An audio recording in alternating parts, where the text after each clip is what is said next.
class. Today we are going to our third chapter, central forces. It is very important in our section. Central forces. Have you ever heard about central forces? Huh? Abhishek, can you tell me what is central force? Have you ever heard that word before? Okay, then can you explain in your words what is central force? Force acting on the center. The force is acting on a center. We can simply say that a force F, we represent it as vector.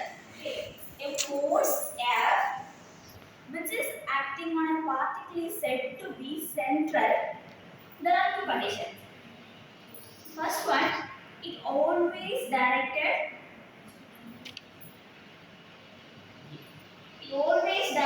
towards or away from a central point.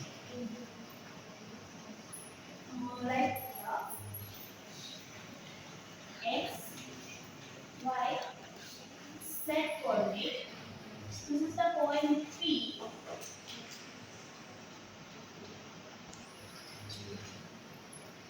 To consider this OP, that is the central force, it should always act like this or like this.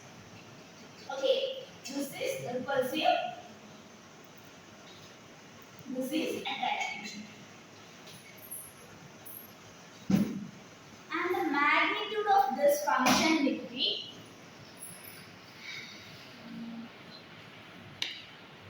f of r. R is the distance from this point to the origin or the central point. This is in most of the cases we consider this point as origin or maybe we can consider it as central point as well. Central point.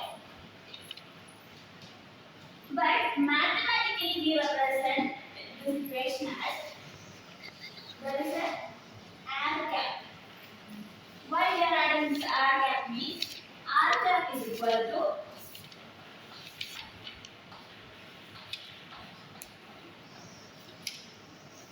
this is the equation for r cap. R cap is the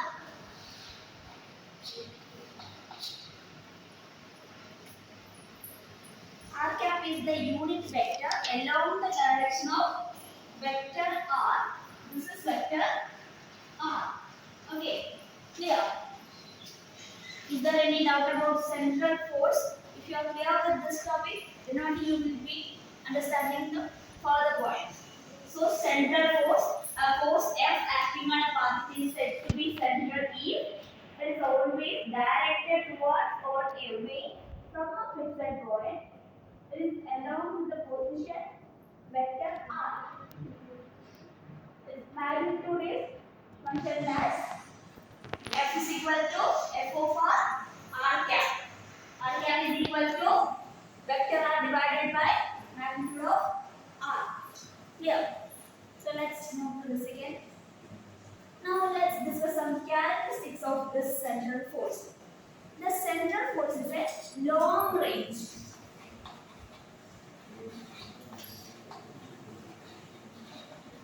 Long range. Whenever you hear about long range forces, which force comes to your mind first? Grab. Yes, gravitational force, right? Yeah. In this condition, whether the two bodies are in long distance, like Sun and Earth also, there will be an effective force. The magnitude of the force depends only on the distance.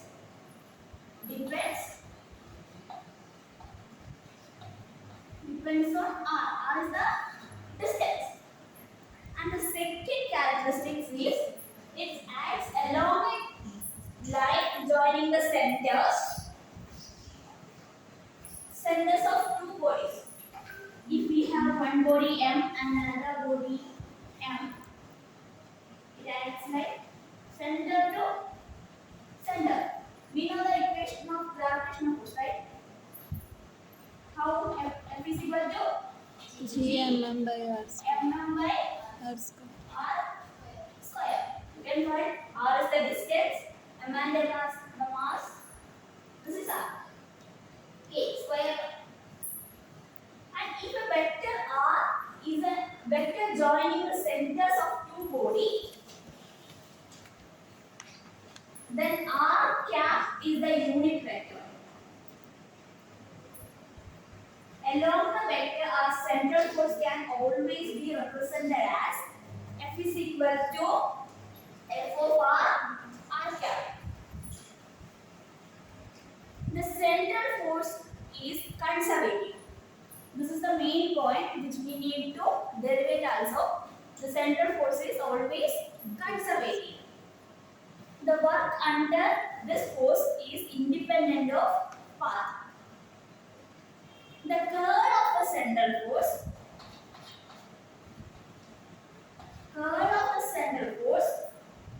is equal to 0. That means del cross F is equal to 0. And the gradient of this function, gradient is equal to F is equal to minus del V. Clear? These are the few characteristics. So for the example of the central force, first one we already discussed, gravitational force. Second one is electrostatic force or Coulombic force. These are the few standard examples for central force. Now let's move on to the second part of our class.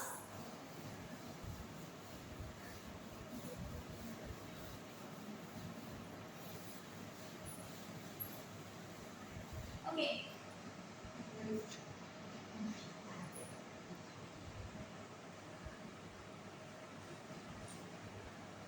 Important features of motion under central motion. So now we are going to discuss 4 important features. Okay, first one is conservation of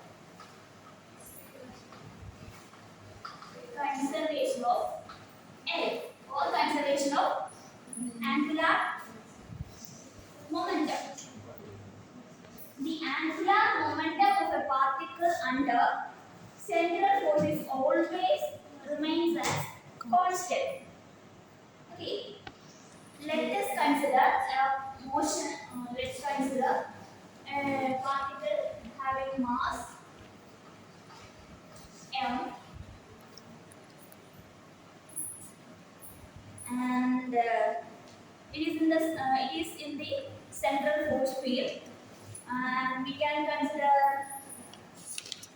r and theta are our polar coordinates. We are describing this in polar coordinate system.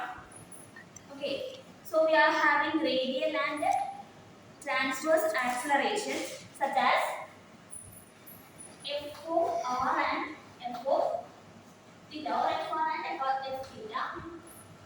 Can anyone say what is f r and f theta? These are the translational and radial acceleration. So Fr is equal to r double dot minus r theta dot square.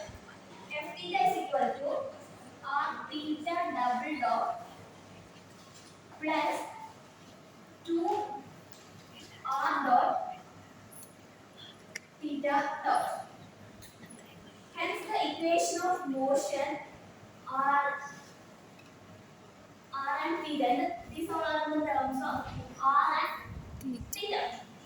So we can write like mr double dot minus m r theta dot square is equal to f of r. What is happening here? We are multiplied this by m.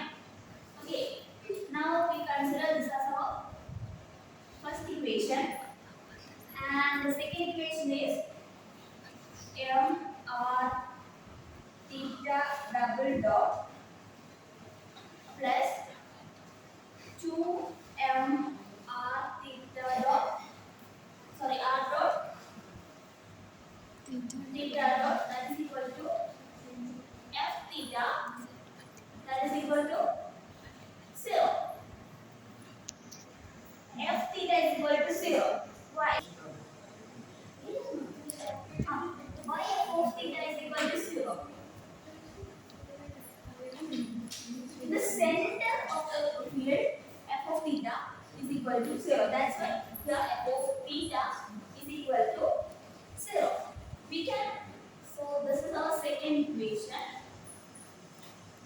From this equation, have you ever noticed this form as number? This is d by dt of Theta dot. r square theta dot. So from this we know it is 0. So we can write M m R square. r Theta square is theta dot. theta dot is equal to Constant. 0. That is equal to a constant. We already know that m r square theta dot is equal to angular momentum. M r square theta dot is equal to L. So L is a constant.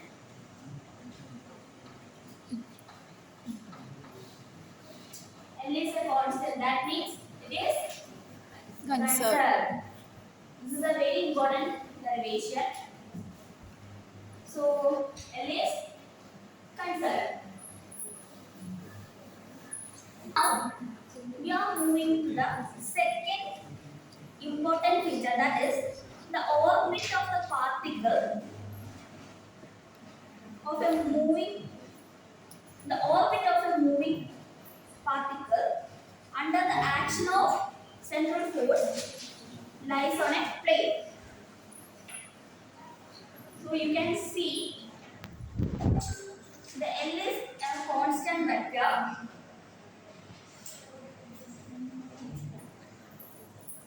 Here the L is a constant vector, so our particle is restricted on the towards planar motion. Not in three-dimensional motion, it is two-dimensional motion. Yesterday class, Sridhar already told that how to make this 2D to 1D. Okay, so in such cases, the force vector, hence the acceleration are parallel to the radius. So the velocity, acceleration and the radius vector lines in a plane. Not in three dimension, it's a plane or two dimension. The particle describing the motion can never leave this plane since there is no component of velocity. There is a main point, there is no component of velocity. The angular momentum is conserved and there is no velocity component. Now we are going to prove this mathematically. Yesterday we know that. So to prove this mathematically, we are taking F is standard force F is equal to F of R cap. We are cross multiplying with R, let the R from both sides. R cross F is equal to R. F of R vector R cross R cap. We know F is equal to M. F is equal to M A. A. F is equal to M. M R Double dot. double Dot. dot. Here vector A. So we are writing vector R cross M R double dot is equal to here vector R into R cap is equal to 0. Vector R into R cap is equal to 0. So the whole term is 0. R cross M R double dot is equal to 0. So R cross R double dot Into M. into M is equal 0. to 0. A. This is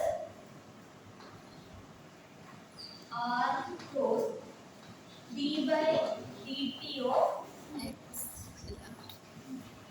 Into M.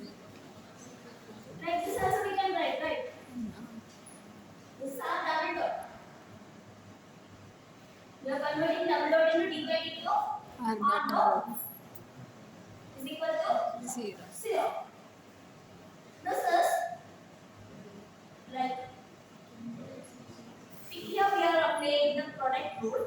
So r cross into dr by dt is equal to r cross into dr by dr dot divided by dt plus dr dot first term and second term. You know that rule, right? So d by dt of R cap. r cap into R vector. r dot cap is equal to Vector. 0.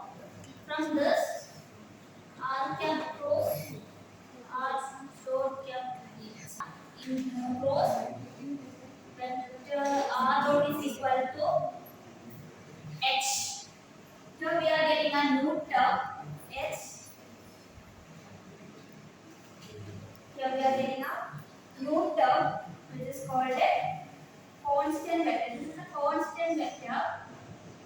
So it shows that it is independent of type and it is normal to that here. This is normal to our plane. This H is a very important term.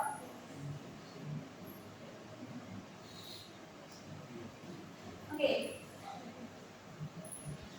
Now we are moving to the third one that is called aerial velocity. Have you ever heard the word aerial velocity before? No? You didn't study aerial velocity? Or Kepler's law? Yes. So, in Kepler's second law, aerial velocity is mentioned. The aerial velocity is constant in the central force field. Okay. Here. You can see this one, right? So, we are taking some assumptions here. Like the area shape up by the radius vector OP. You can see OP, right? OP in the time dt, the small time dt is equal to dA. This is dA. So dA is equal to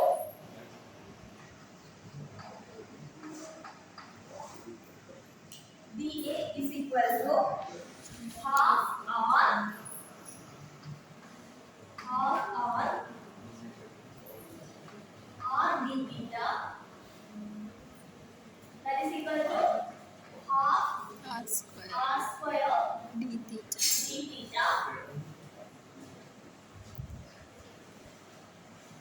dA by dt is equal to half r square d theta by dt.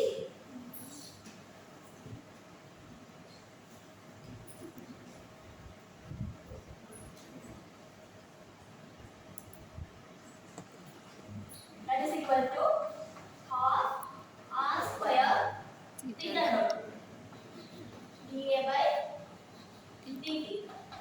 That is very familiar term. That is 1 by 2 m r square theta dot. So 1 by 2m is equal to constant.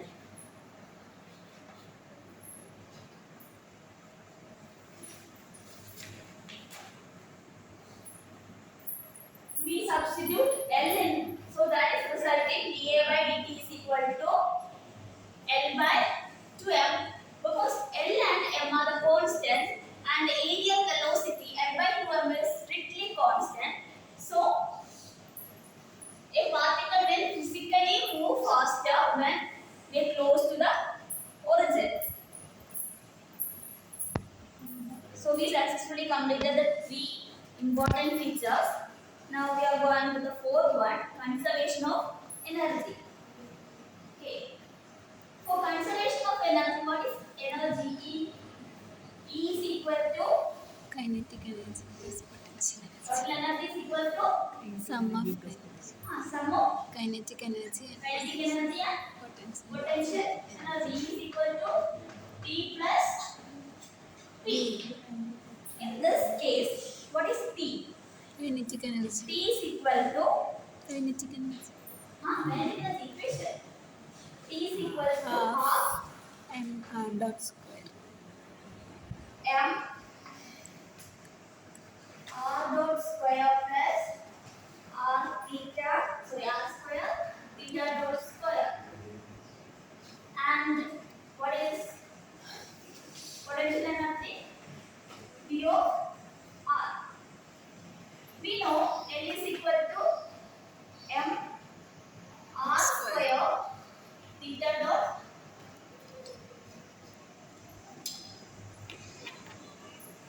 From this we can write r square theta dot is equal to L by m. L by M. m square A. r square. A. So E is equal to half m r dot square plus L 2m r square plus E of r. This is the energy term. So total energy term is E is equal to half m r dot square plus L by 2m r square plus V. So these are the four important features. The sum of kinetic energy and potential energy remains constant if the force has no explicit time dependence. So here the first term half mr dot square is equal to the radial kinetic energy term, and L square 2mr square is the angular kinetic energy term, and we are the potential energy term. These all terms are constant. 10. So let's move on to a problem. This is a very simple problem. Write down. This question was asked in 2005 university exam for physics BU. Okay. Write the question. Prove that the total energy of a particle of mass m acted upon by a center. Prove that the total energy of a particle of mass m acted upon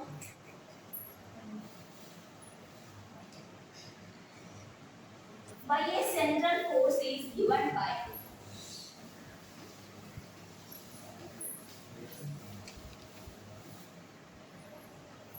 E is equal to x square by 2m in brackets u square plus du by d theta whole square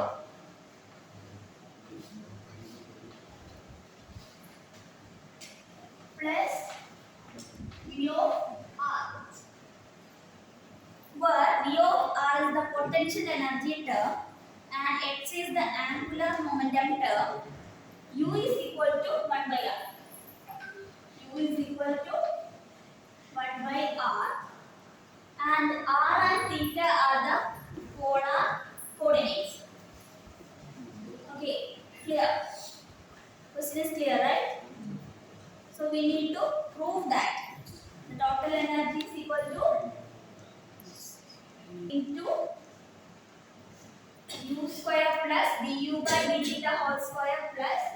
VR is the total energy term. So kinetic energy term K is equal to half m R dot r dot square. square plus R square r theta square dot. theta dot square. E is equal to half m r dot square plus r square theta dot square plus v of r.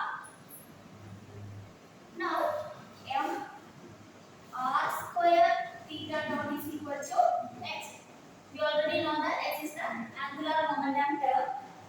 So r square theta dot square is equal to x square by M square. m r square m square r square. So one u is equal to 1 by r. So 1 by r square is equal to u square h square u square by m square, and r dot is equal to d by dt of 1 by u.